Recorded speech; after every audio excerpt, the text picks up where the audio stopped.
Assalomu alaykum, hurmatli televizor ko'rguvchilar. Yaxshimisizlar? Yaxshimisizlar. Dunyo Uyg'ur qurultiyi Tor televiziyasining kundalik xabarlar programmasiga hammanglar xush kelibsizlar. Men riyosatchi Iftixor Abdurashid. Men riyosatchi Zumratay Erkin. Bugun payshanba. Hurmatli ko'rmanlar, tövende diqqatinglar kundalik xabarlar programmamizning tafsilotida bo'lsin. Xitoy qurolli qismi Shanxay hamkorlik tashkilotiga a'zo davlatlarning qurolli kuchlari bilan birlikda Vatanimiz Sharq Turkistonda 2024 terrorlikqa qarshi hamkorlik nomli harbiy manevrni boshlagan. Ozarbayjon xabarlari to'rining 23-yo'l bergan xabarida aytilishicha, bu harbiy manevrni vatanimizda o'tkazish 2023-yil 9-oyda qaror qilingan. Manevrda terrorlik shaykalarini tozalash alohida harakat o'rinlashtirilgan. Xitoy Markaziy televiziya stansiyasining bu haqda bergan suratli xabariga asoslanganda, bu harbiy manevr Shanxay hamkorlik tashkilotining qurilish maqsadlaridan biri bo'lgan atalmish Xinjiang va O'rta Osiyodagi terrorlikqa qarshi turish ehtiyojiga asosan planlangan bo'lib, asosli vazifani Xitoy taraf ustiga olgan. Suratlarda Xitoy tashkillagan qurolli soqchilarning qalqon mashina, tikuchar aeroplan, odamsiz uchqu, ya'ni dron, hatto mashina odam bilan atalmish terrorchilarning uvusiga taqlidiy hujum qilganligi ko'rsatilgan. Xitoy hukumati yillardan buyon terrorlikqa qarshi turishning yiltizi asabiylikni tugatish degan shior bilan vatanimizda keng ko'lamli turma va jazo lagerlarini qurib, millionlagan Uyg'ur va boshqa millat aholisini solab qiynab, ba'zilarini o'ltirib, ba'zilarini majbur emgak selib kelgan.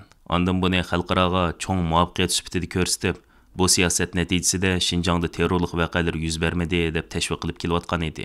Holbuki Xitoyning bu qitim Shanxay hamkorlik tashkilotiga a'zo davlatlar bilan birlikda harbiy manevr o'tkazishi, bu manevrda Uyg'urlarning uyiga o'xshaydigan uylarni qorshab, taqlidiy hujum qilishlari Xitoyning yanada Uyg'urlarni terrorchi deb qaralashdan yanmaganligini, tashviqotlarni xalqaro vaziyatga beqib xohlagancha o'zgartirganligini, har doim suiqasd, yolg'on va hiyla-mikr bilan harakat qilganligini ko'rsatmoqda. Yaqında Xitoy hukumati Amerika hukumatining Tayvanga harbiy qurol setib berish harakatiga norozilik bildirish uchun Amerika Xitoy yadro qurollarini kengaytmaslik suhbatini to'xtatib qo'yganligini bildirgan edi.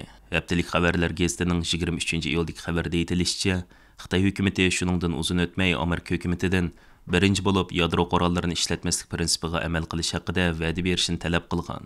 Shuningdek, Amerika hukumatining Yevropa va Osiyodagi ittifoqdoshlariga yadro qurollari kunligi bo'lishdan voz kechish lozimligini ta'kidlagan.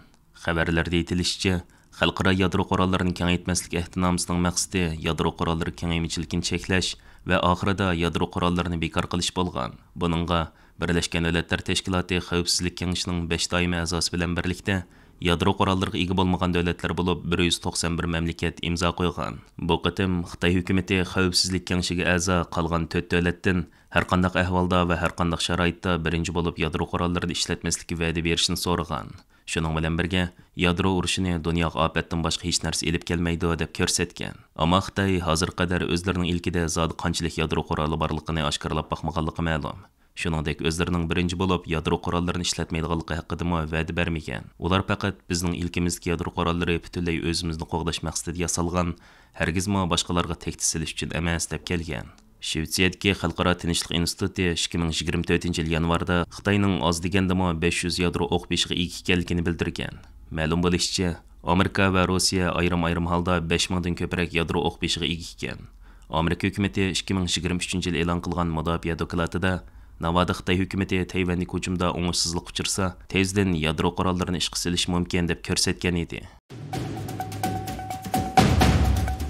Xitoy turmsidagi Uyg'ur ziyolisi Ilhom To'xtining qamoq hukm qilinganligining 10 yilligida Xalqaro kechirim tashkiloti 23-iyul bayonot e'lon qilib, Xitoy hukumati 10 yillik adolatsizlikka jazman xotim berish kerak deb ko'rsatdi. Bayonotda Ilhom To'xtiga ortilgan jinoyatlarning butunlay yeziqchilik va o'qituvchilik jarayonida o'ttirib qo'yilgan fikrlar ekanligi, bu xil qamoqning amaliyot Uyg'urlar duch kelayotgan sistemlik bostirishning jonliq inkosi ekanligi ta'kidlangan. Shuningdek, Ilhom To'xtiga o'xshash tinchlikni tashabbus qiluvchining qamoq hukm qilinishi amaliyotda Xitoydagi bostirishning qanchalik darajaga yetib borganligini ko'rsatadiganligi eskartilgan. Bayonotga qo'shimcha tariqasida Xitoy raisi Shi Jinping yo'llashga bo'ladigan tayyor tekst berilgan bo'lib, har qanday kishi o'zining xususiy elxat adresi orqali avatishga bo'ladi ekan.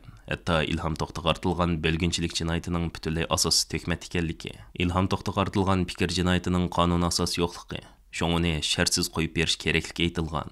Ilhom To'xti 2014-yil 23-sentyabrda umrlik qamoq jazosiga hukm qilingan bo'lib, sotning adil bo'lmaganligi va oshkor o'tkazilmaganligi ko'p tarafli uchurlardan ma'lum bo'lgan edi. Yaqında Amerika zəhər çəklash idorasi Nyu-York şəhərində Fang Minso ismli bir Xitoyni qo'lga olgan hamda uning Amerika təbəsidagi har qaysi cho'ng shaharlarga g'oyat zo'r miqdorda zaharlik chekimlikning yangi turi bo'lgan fentanilni yetkash qilmishiga sot ochgan. Xabarda aytilishicha, bu yil 48 yoshga kirgan Fang Minso yillardan buyon Meksikalik zahar yetkazuvchilar bilan til biriktirib, Amerika təbəsiga o'xshash bo'lmagan yo'llardan zo'r miqdorda fentanil kirgizgan. Amerika zahar cheklash idorasining 2023-yildagi eng zo'r ko'lamlik bir qatimliq qurshab hujum qilish harakatida 2500 kilogramlik fentanil qo'lga tushgan. Shu qatimliq harakatdan keyin Amerika saqchilari Fang Minsoning zaharlik chekimlik yetkash qilmisining Xitoy bankasi orqali ishga oshganligini, mallarni yetkash va setish sodisini Xitoy hukumatining bir qo'lliq kontrol qilib kelganligini bayqagan. Amerika Adliya ministrligining ministri Merrick Garland bu vaqt so'z qilib, biz qo'lga olgan bu aybkor davlatimizga elib kirgan zahar necha million odamni o'ldirishga yetib oshidi. Hozir Xitoy ximiya mahsulot shirkatlari Amerika fuqarolarini o'ldirish uchun o'zlari yasgan zaharni davlatimizga tarqatib degan. Mutaxassislarning bildirishicha, Xitoy eksport qilayotgan fentanilning mutlaq ko'p qismi oldi bilan Meksika portlarga, ondan Xitoy kontrolidagi paraxotlarda Amerika shaharlariga elib kirilgan. Ammo Fang Minsoning shirkati necha tonna fentanilni boshqa mal shaklida o'rab tayyorlagan hamda bevosita holda Amerika ta'basiga elib kirgan. Ondan bularni Kaliforniyadan tarqatilgan malnomada Nyu-York qatorliq cho'ng shaharlarga yo'llagan. Bu hol nurg'un kishilarga Amerika Xitoy strategik raqobat favqulodda komitetining sobiq raisi Michael Lagerning Xitoy Kompartiyasi hozir davlatlarga tıxım zo'r miqdorda fentanil eksport qilmoqchi bo'lyapmiz deyotdi. Ular dal mush ofatdan davlatimizda yangi vayronchilik va qalaymqonchilikning chiqishini kutyotdi degan so'zlarni eslatgan. Hurmatli ko'rmanlar, yuqorida diqqatingizga kunlik xabarlar programmamizning tafsilotini sundik. Keyin qitimliq sonimizgacha ko'rishgacha omon bo'lgaysizlar. Stansiyamizning YouTube kanaliga a'zo bo'lishni unutmang. Xayr xo'sh. Thank